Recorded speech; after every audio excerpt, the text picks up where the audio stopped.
हल्द्वानी से बड़ी खबर मिल रही है। बनबुलपुरा कांड पर सूत्रों के हवाले से बड़ी खबर आ रही है कि मास्टरमाइंड अब्दुल मलिक का बेटा अब्दुल मोइद को गिरफ्तार कर लिया गया है। ये बड़ी खबर मिल रही है। पुलिस ने दिल्ली एनसीआर से अब्दुल मोइद को गिरफ्तार किया। अब्दुल मोइद 8 फरवरी की हिंसा के बाद से फरार चल रहा था। इसके बाद पुलिस ने उसे वांटेड घोषित किया। शनिवार को ही मास्टरमाइंड अब्दुल मलिक को गिरफ्तार किया गया था। ये बड़ी खबर है। अहम जानकारी इस वक्त हम आपको दे रहे हैं। शैलेंद्र नेगी हमारे सहयोगी फोन लाइन पर जुड़ गया। शैलेंद्र, क्या जानकारी? एक बड़ी कामयाबी है ये पुलिस के लिए। जरूर, घटना के बाद से ही 8 फरवरी की हिंसा के बाद से ही अब्दुल मलिक का जो बेटा है वो फरार चल रहा था। अब्दुल मलिक खुद फरार चल रहा था, लेकिन शनिवार को उसकी गिरफ्तारी हुई, जिसके बाद पुलिस लगातार जो है उसके बेटे अब्दुल मोइद की गिरफ्तारी की कोशिशों में लगी हुई थी। और पुलिस की कई जगह टीमें गई हुई थी, जैसे कि अब्दुल मलिक को ढूंढने में लगी हुई थी पुलिस की टीमें, उसी तरीके से उसके बेटे की तलाश में भी लगी हुई थी। और ये फरार था, उसको वांटेड घोषित किया गया था पुलिस की तरफ से, और इसकी संपत्ति की भी कुर्की इस टाइम में इस बीच में कर ली गई थी। लेकिन अब पुलिस ने कल देर रात इसको दिल्ली एनसीआर से कहीं से गिरफ्तार किया है और पुलिस इसे लेकर के आ रही है। और पुलिस की यही कोशिश है, थोड़ी देर बाद जो एसएसपी हैं प्रहलाद नारायण मीणा, वो 2 बजे के तकरीबन एक प्रेस कॉन्फ्रेंस करेंगे और उसमें पूरा का पूरा एक विस्तार से खुलासा होगा कि किस तरीके से अब्दुल मोइद की गिरफ्तारी हुई है और पूरा का पूरा इन्वॉल्वमेंट किस तरीके से पूरी की पूरी हिंसा में उसका रहा है। तो ये सारे सवालों के जवाब भी अभी मिलने बाकी हैं। और पुलिस की यही कोशिश है कि इसको पुलिस कस्टडी में लिया जाए, कोर्ट में पेश करने के बाद पुलिस कस्टडी में लिया जाए और पुलिस उसके बाद फिर जिस तरीके से उसके पिता से पूछताछ कर रही है पूरे कांड के बारे में, ठीक है, अब्दुल मोइद से भी पूरे घटनाक्रम पर पूछताछ होगी। शुक्रिया आपका तमाम जानकारी साझा करने के लिए शैलेंद्र।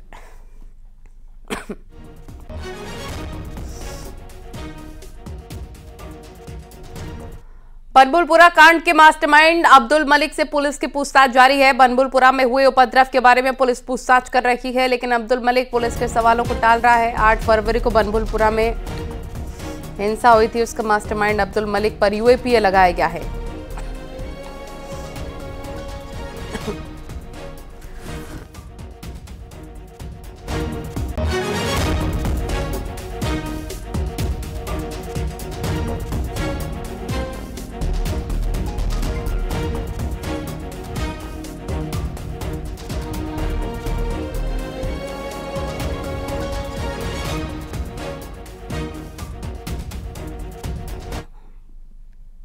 देहरादून से खबर है, जहां पर पाखरू टाइगर सफारी घोटाला मामले में आज पूर्व वन मंत्री हरक सिंह रावत की करीबी लक्ष्मी राणा ईडी के दफ्तर पहुंची, जहां पर ईडी की टीम ने उनसे पूछताछ की। आपको बता दें कि टाइगर सफारी मामले में ईडी ने 7 फरवरी को पूर्व मंत्री हरक सिंह रावत और उनके करीबियों के साथ फॉरेस्ट अधिकारी के ठिकानों पर छापेमारी की थी। इसमें ईडी के हाथ घोटाले संबंधित कई दस्तावेज और नकदी हाथ लगी। रेड के दौरान ईडी ने 110 करोड़ की नकदी, करीब 1.5 किलो सोना और 80 लाख की विदेशी करेंसी के साथ 10 लाख की डिजिटल करेंसी बरामद की थी। इसके बाद ईडी ने हरक सिंह रावत, तनुकृति और लक्ष्मी राणा और फॉरेस्ट अधिकारी सुशांत पटनायक को पूछताछ के लिए बुलाया था।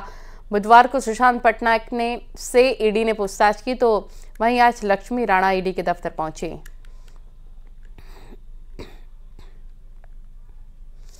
कॉर्बेट के पाखरों में टाइगर सफारी घोटाले मामले में ईडी लगातार जांच कर रही है और पूछताछ के लिए आज जिला पंचायत अध्यक्ष पूर्व रुद्रप्रयाग यहां पहुंची हैं। लक्ष्मी राणा को ईडी ने समन भेजा था और उनसे लगातार अभी पूछताछ जारी है।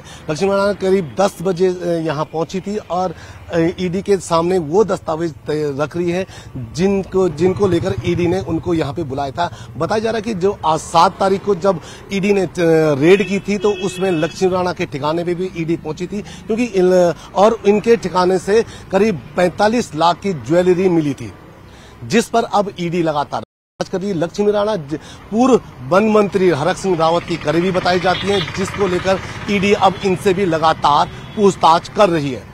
कैमरा सहयोगी दीपक उपाध्याय के साथ में सत्येंद्र वर्तमान, न्यूज 18 देहरादून। कोटद्वार के सिडकुल इलाके में एक फार्मा कंपनी पर तेलंगाना स्टेट के ड्रग विभाग की टीम ने छापेमारी की। बताया जा रहा है तेलंगाना में पुलिस ने जानवरों की नकली दवाइयों की खेप पकड़ी है, जिसकी मैन्युफैक्चरिंग कोटद्वार के सिडकुल के नेक्टर नाम की कंपनी में हो रही थी। दवा कंपनी के तार कोटद्वार से जुड़े होने के चलते बुधवार शाम से ही तेलंगाना ड्रग इंस्पेक्टर की टीम यहां पहुंच चुकी थी। इसके बाद से ही फार्मा कंपनी में चेकिंग की जा रही है। इस कंपनी में इंसानों के लिए भी नकली एंटीबायोटिक दवाइयां बनाई जाती थीं। स्कूल इलाके में मौजूद एक फार्मा कंपनी में तेलंगाना पुलिस और ड्रग विभाग की टीम ने छापेमारी की है। कल शाम को दोनों ही टीमें कोटद्वार पहुंची और छापेमारी इस कंपनी में करी है। नेक्टर नाम है इस फार्मा कंपनी का और बताया जा रहा है कि तेलंगाना में नकली दवाइयों की एक खेप पकड़ी है। जो बताया जा रहा है कि जो नकली दवाइयां थी वो यहीं पर इसी कंपनी में बनती थी और तेलंगाना में इसकी सप्लाई की जाती थी। अब जो लोकल प्रशासन है उस पर भी सवाल कहीं ना कहीं खड़े हो रहे हैं कि इतने समय से उन्होंने इस तरीके से कोई जानकारी इकट्ठा नहीं करी कि यहाँ पर नकली दवाइयाँ मैन्युफैक्चरिंग हो रही है। अनुपम भारद्वाज, न्यूज़ 18, कोटद्वार।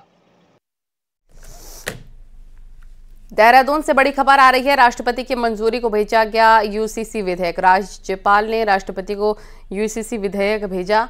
7 फरवरी को विधानसभा से पास हुआ था यूसीसी विधेयक, जो अब राष्ट्रपति की मंजूरी के लिए भेज दिया गया है। और आपको बता दें कि राष्ट्रपति की मंजूरी के बाद ही, क्योंकि राष्ट्रपति की फाइनल मंजूरी होती है, उसके बाद ही इस पर मोहर लगने के बाद ये कानून का रूप ले लेगा।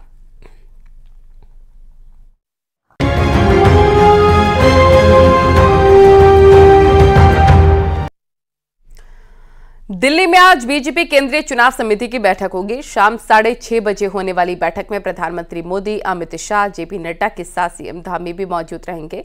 मीटिंग में लोकसभा चुनाव के उम्मीदवारों पर मंथन होगा। माना जा रहा है कि इस बैठक के बाद बीजेपी 1 मार्च को लोकसभा चुनाव के लिए अपनी पहली सूची जारी कर सकती है। तो यूपी चुनाव के लिहाज से पहली मीटिंग है ये बीजेपी की, जिस पर हर किसी की निगाहें टिकी हुई हैं।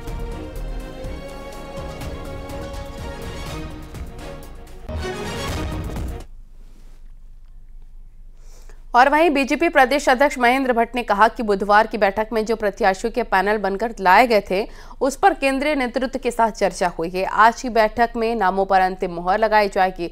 वहीं कुछ टिकटों में बदलाव पर कहा कि हमारे सांसदों के खिलाफ नाराजगी नहीं है, लेकिन कभी कभी नेतृत्व कुछ लोगों के लिए कुछ अलग काम निर्धारित करता है, तो ऐसे में कुछ परिवर्तन भी होता है, तो हमारे कार्यकर्ता तैयार हैं।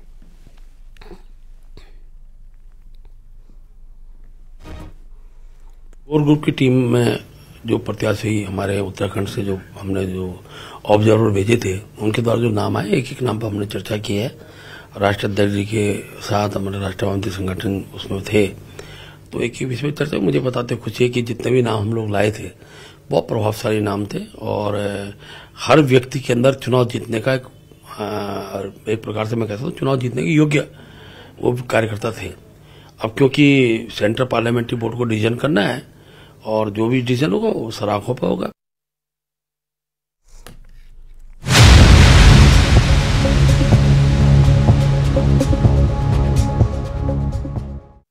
और अब बात करते हैं देवभूमि के बजट सत्र की। उत्तराखंड बजट सत्र का आज चौथा दिन है। सदन में विभागवार बजट पर चर्चा हुई। इसमें शिक्षा, चिकित्सा, सहकारिता विभाग से जुड़े सवाल पूछे गए। तो इसका कैबिनेट मंत्री धन सिंह रावत अपने विभागों से जुड़े सवालों पर देते नजर आए और बताया कि उत्तराखंड में जो भी अस्पताल चलेगा उसमें आयुष्मान गोल्डन कार्ड योजना अनिवार्य होगी। साथ ही कहा कि उत्तराखंड में 12,000 से अधिक कैंसर पेशेंट्स हैं और 62,000 कैंसर पीड़ितों का सरकार इलाज करा चुकी है और कैंसर के इलाज पर 166 करोड़ रुपए खर्च किए गए। अभी तक हम लोगों ने 62,886 कैंसर पीड़ितों का इलाज फ्री करा चुके हैं और 166 करोड़ रुपए इसमें खर्च कर चुके हैं। अब जो आपने कहा कि उनका 5 लाख से ज़्यादा खर्चा हो जाता है, या जो 2 चीज़ें आपने कहा कि इनका अलग से जो है आप व्यवस्था करेंगे, तो मैं इसका परीक्षण कराऊंगा कि क्या सरकार इसका अलग से कुछ व्यवस्था कर सकती है कि नहीं कर सकती है, और अगर संभव होगा, क्योंकि देखो बीमारी के लिए जो अच्छा से अच्छा हो सकता है वो हम करने का प्रयास करते हैं। जोशीमठ के स्थानीय लोगों ने गुरुवार को शहर भर में आक्रोश रैली निकाली। स्थानीय लोग पुनर्वास नीति को लेकर नाराज हैं। स्थानीय लोगों का कहना है कि वो शहर को छोड़कर कहीं भी नहीं जाएंगे। यहाँ के लोग विकल्प फॉर्म को बिना भरे ही प्रशासन को जमा कराने लगे हैं।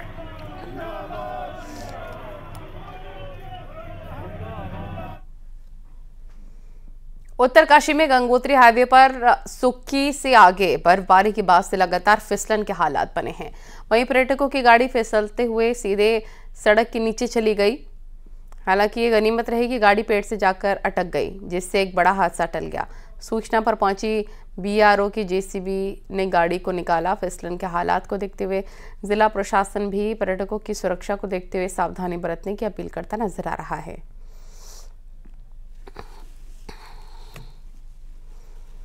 कॉर्बेट टाइगर रिजर्व के ढेला में स्थित रेस्क्यू सेंटर बाघ और गुलदार के लिए करीब फुल हो गया है और अब इस रेस्क्यू सेंटर में 10 बाघ और 10 गुलदार को रखने के बाड़े बने हुए हैं, जबकि 10 गुलदार के बाड़े अभी निर्माणाधीन हैं।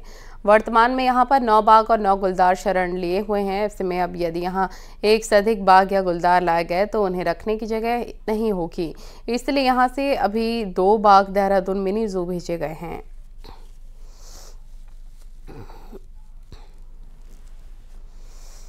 बीजेपी लोकसभा चुनाव के लिए जल्द ही अपने प्रत्याशियों के नामों का ऐलान कर सकती है, लेकिन इस सब के बीच बीजेपी के सिटिंग सांसद अपने इलाकों में खासे सक्रिय दिख रहे हैं।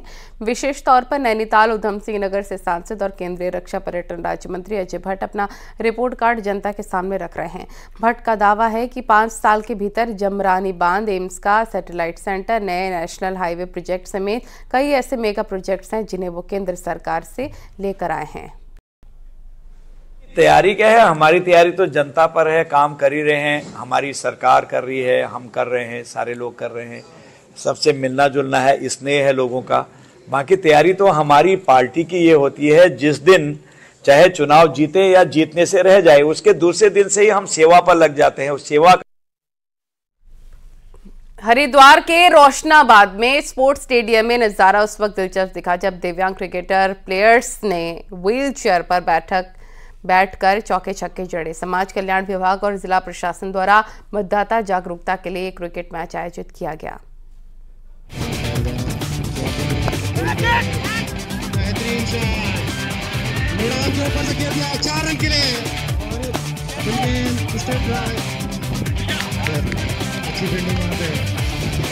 हरिद्वार के रोशनाबाद स्पोर्ट्स स्टेडियम में बुधवार को दिव्यांग खिलाड़ियों ने अपनी खेल प्रतिभा का लोहा मनवाया।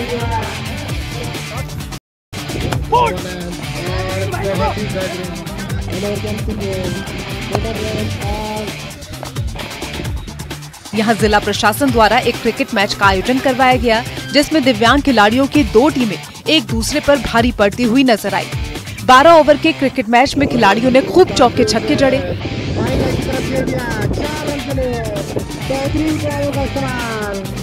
खिलाड़ियों का कहना है कि जिस तरह से वे अभ्यास के बाद मैदान में क्रिकेट खेल सकते हैं, ठीक उसी तरह से अन्य दिव्यांगों को भी किसी पर निर्भर न रहकर वोट डालने जाना चाहिए। और मतदाताओं से मैं यही कहूँगा, देखो हम दिव्यांग लोग हैं, शारीरिक विकलांग हैं, मानसिक विकलांग ना बनकर मत का अपना योग करें।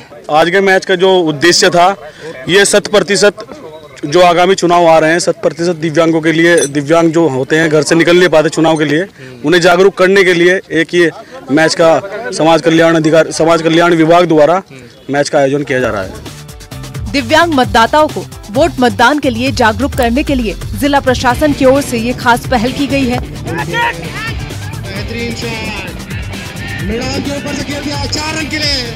जिला प्रशासन से अधिकारियों ने कहा है कि सभी दिव्यांग खिलाड़ी बहुत ही उत्साह और कुशलता के साथ मैदान में क्रिकेट खेल रहे हैं। खिलाड़ियों के ऐसे प्रदर्शन से अन्य दिव्यांगों को भी प्रेरणा मिलेगी और वे भी मतदान कर देश के विकास में भागीदार बनेंगे। चाहे कितनी भी मुसीबत हो, चाहे फिजिकली इतना एम्पावर्ड नहीं हो, लेकिन उसके बाद भी सब लोग आके खेल रहे हैं और ये न केवल दिव्यांगजनों के लिए बल्कि बाकी सब लोगों के लिए भी एक बहुत बड़ा प्रेरणा का स्रोत है कि कभी भी जिंदगी में हताश नहीं होना है।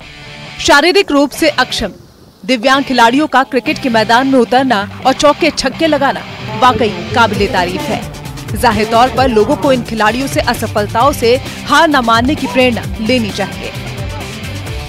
न्यूज़ 18 के लिए हरिद्वार से पुलकित शुक्ला की रिपोर्ट।